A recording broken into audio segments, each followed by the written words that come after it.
Okay, cool. This is just an additional way of looking at this overall process. So it's really taking this one interview, one video with the 10 questions, chop it up into 10 clips. And then if you release those on 3 platforms, you've got 30 posts. It's the best way to kind of visualize it. Okay. And then I'll try to move along for you, Josh. So with this, it's repeat. And just, I'd say if you're going to do this process, I'd say do it for at least 3 months before you throw in the towel. It does take a little bit for you to build a following, build an audience. And as you start building a following, they're more likely to interact with it, comment on it, share it, and engage with you. Because if they don't really know you, they might not reach out on LinkedIn. But now that people have been seeing my videos for 3, 6, 9 months, people are more inclined to be willing to just shoot me a message and be like, hey, could you maybe help me with this? Or would you maybe do something like this? Josh, I kind of think that's how I'm here right now, now that I think of it.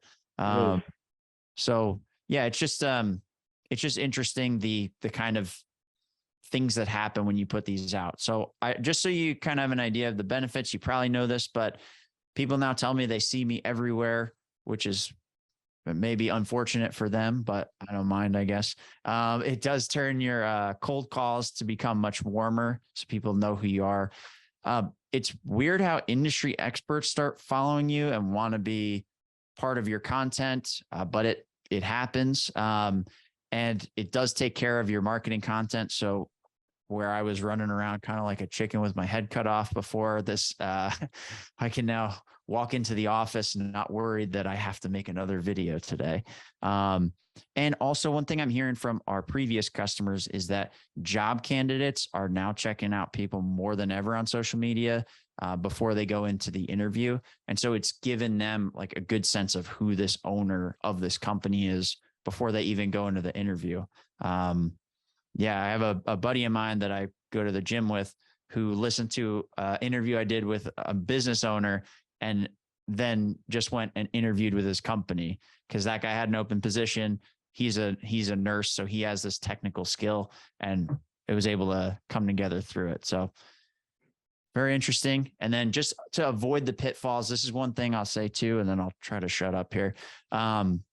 So definitely build a consistent process around the filming, editing, and releasing content. The process will save you a lot. Josh, I bet when you were going through this yesterday and filming all these things, you can see how this can get real overwhelming real quick if you don't put a process around it.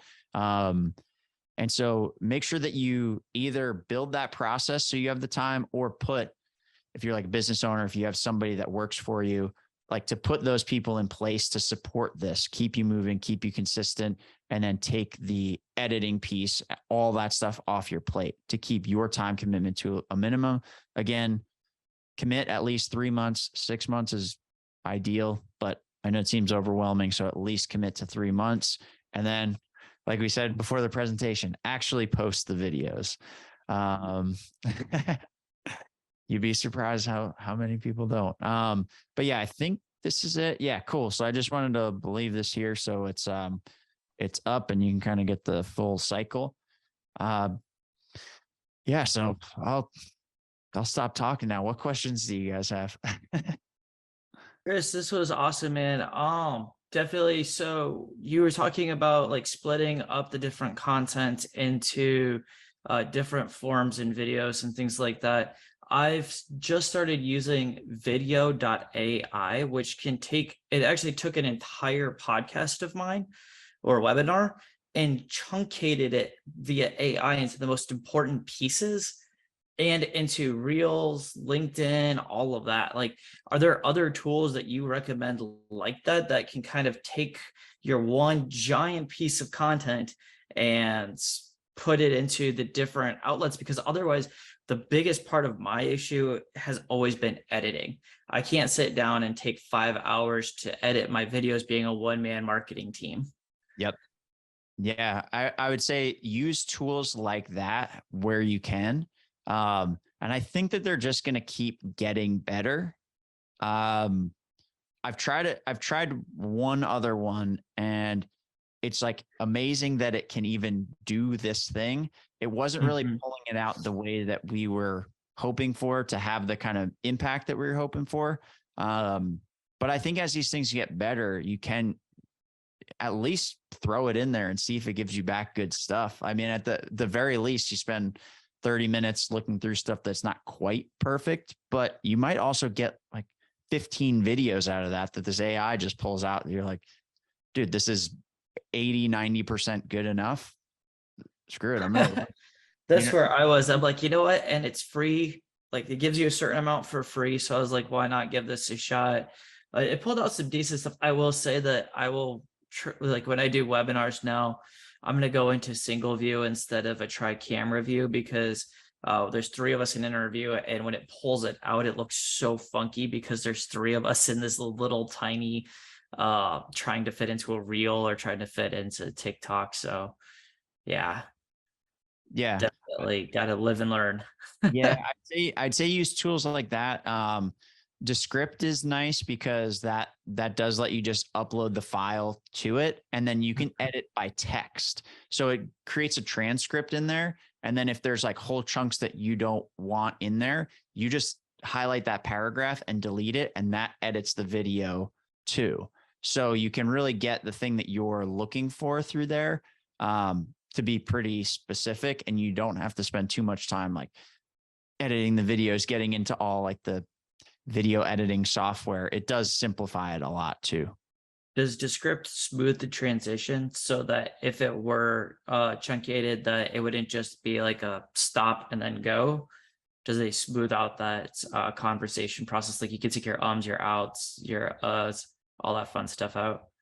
Yeah, you can take the ums, ahs, and then take whole chunks out. It will just kind of cut it there. You can put little Gotcha. blur transitions in, so that way there's some sort of transition. In the real short form content, it doesn't seem to bother people. It's kind of like a trend that's going on right now with all these jump cuts, quick start, quick everything. It hasn't, I haven't seen it like negatively impact to do that. Gotcha. And sometimes if there's a lot of like blur transitions, that can throw people off too. I don't know. It's all preference. All these different gurus will tell you have to do it this exact way.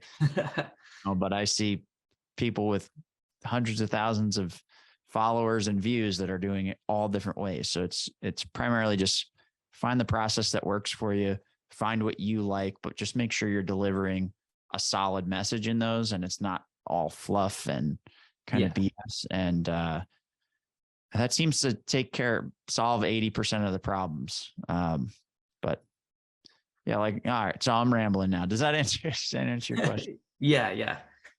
Cool. Josh, I know that you said that, you should have a good microphone, and I do have one where this is Tracy, you put it on, it's similar to what you have, but I have like a microphone coming off the earpiece kind of thing. And is that okay to be making a video with that? Because that's doing that, using that in the videos, is that okay? Sure. Yeah, Okay. absolutely. Yeah, there's not too many rules around that stuff. All I say with the microphones is you don't have to spend a lot of money. And if you've got something that can at least give you a little bit better quality, Mhm. that's great. Just because it just adds a slight level of like professionalism where Sure. I don't know, it's like a weird mental thing, but it just helps. The flip side of that is that it ranges anywhere from 80 to 90%, but most people watch videos on these platforms without sound. So one thing I'd recommend is adding captions in some way. Through Descript is great for that. It like transcribes it for you, then puts the captions there. And then you can have it show up on the screen.